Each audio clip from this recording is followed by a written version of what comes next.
Pemirsa, mulai Juli mendatang pembelajaran tatap muka ini akan dilaksanakan. Sejumlah persiapan pun dilakukan baik dari sekolah, pengajar, dan juga pelajar. Bagaimanakah dengan Kota Surabaya? Hal ini akan dibahas di Dialog Titik Tengah Spesial bersama saya, Fatma Ayu.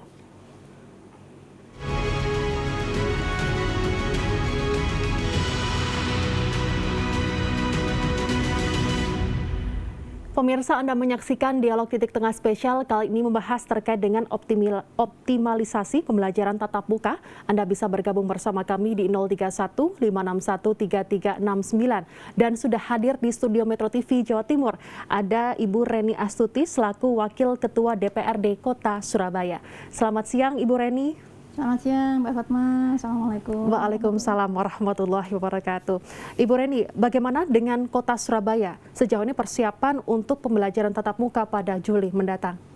Iya, jadi berdasarkan pada surat keputusan bersama 4 menteri, Menteri Pendidikan, Menteri Agama, kemudian Menteri Kesehatan dan Menteri Dalam Negeri sebenarnya sudah dikeluarkan kebijakan ya agar sudah bisa dilakukan pembelajaran tatap muka dengan beberapa syarat ya, utamanya bagi daerah yang memiliki zona resiko bukan merah ya.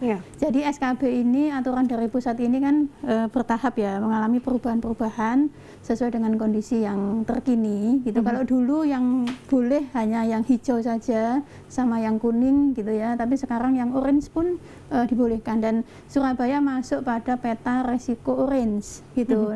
Namun demikian segala sesuatunya harus dipersiapkan sehingga kekhawatiran terjadinya klaster sekolah itu nanti tidak akan terjadi seperti itu. Nah, kemudian di samping juga persiapan pembelajaran tatap muka secara sarana prasarana, kemudian secara pembelajaran, secara kurikulum dan sebagainya, yang juga saat ini didorong menuju ke sana adalah vaksinasi untuk tenaga pendidik dan tenaga kependidikan. Ini yang saya kira juga menjadi hal yang menjadi satu kesatuan gitu ya, dalam upaya untuk mempersiapkan pembelajaran tatap muka. Baik, Ibu Reni, sebelum kita membahas terkait dengan vaksinasi untuk tenaga pendidik bagi sekolah yang ada di Kota Surabaya, bagaimanakah dengan zonasi yang di Surabaya? Tadi sudah dijelaskan bahwa di Surabaya ini masih zona oranye. Bagaimanakah dengan tiap kelurahan? Ini juga kalau di Surabaya juga ada zonasi tertentu. Ini apakah sudah aman begitu untuk membuka pembelajaran tatap muka pada Juli mendatang? Iya. Jadi target umumnya dari Surabaya itu memang rencananya akan dilakukan pembelajaran tatap muka itu mulai bulan Juli di tahun ajaran baru.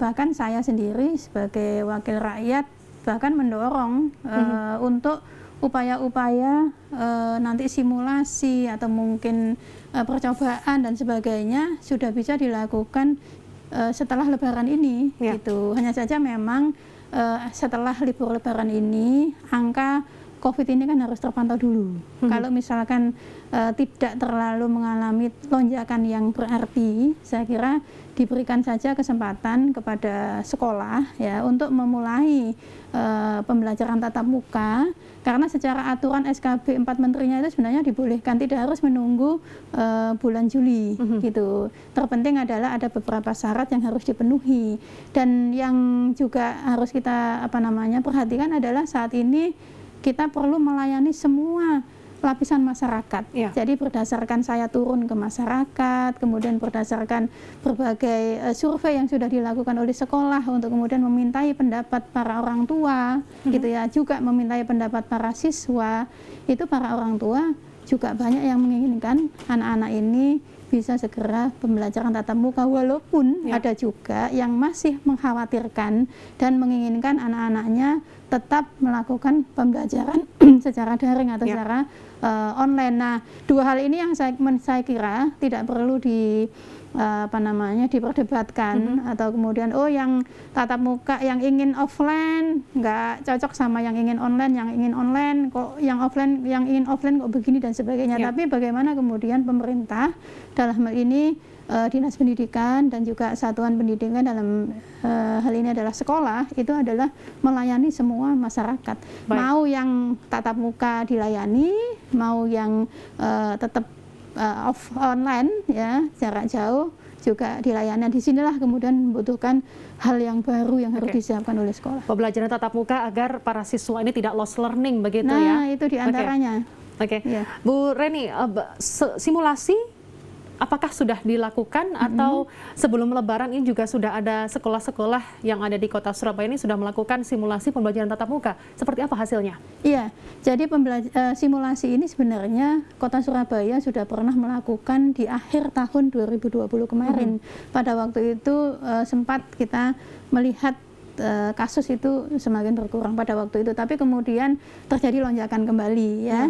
Tapi simulasi sudah dilakukan di beberapa sekolah, baik sekolah negeri dalam hal ini SMP sama SMP swasta. Sudah dilakukan simulasi itu sehingga kemudian mengetahui, oh ternyata kalau modelnya itu seperti ini, kalau masuk harus begini, kalau pulangnya harus dijemput orang tua, kemudian ketika selama di kelas itu harus berjarak sekian, kemudian masuknya mesti bertahap dan sebagainya, itu semua sudah dilakukan. Nah, kita mendorong saat ini simulasi yang dulunya sudah dilakukan oleh beberapa sekolah, ya itu juga dilakukan oleh sekolah-sekolah yang lain. Karena kemarin Dinas Pendidikan itu membuka semacam pendataan gitu ya kepada sekolah-sekolah yang ada di Surabaya, baik itu SMP, SD gitu ya, itu untuk menyatakan mendaftar, ini sekolah saya siap nih untuk pembelajaran tatap muka. Kemudian tim dari Dinas Pendidikan melakukan assessment, jadi dilihat nih, dicek, diverifikasi begitu,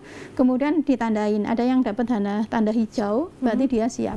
Ya, kemudian ada yang tandanya misalkan orange, ya ada yang tandanya misalkan merah gitu. Artinya yang hijau ini yang sudah dibolehkan untuk melakukan pembelajaran tatap muka. Tinggal nanti adalah pintunya atau mungkin belnya itu dari pemerintah daerah ya sebagai ketua Satgas. Oh ya, Surabaya udah boleh diizinin. Nah, ini sudah siap. Nah, yang hijau-hijau ini atau mungkin yang hijau-hijau ini harus sudah simulasi sebaiknya. Ya, kemudian yang belum memenuhi, saya mendorong kepada pemerintah kota dalam hal ini Dinas Pendidikan untuk mendampingi. Jadi kenapa ini kok masih belum memenuhi? Karena monitoringnya seperti apa untuk sekolah-sekolah yang hijau, oranye dan juga merah ini untuk membuka pembelajaran tatap muka seperti apa, dan persentasenya yang ada di Surabaya ini seperti apa untuk sekolah SD maupun SMP? Ini akan dibahas di segmen berikutnya. Pemirsa jangan kemana-mana, kami akan segera kembali usai jeda.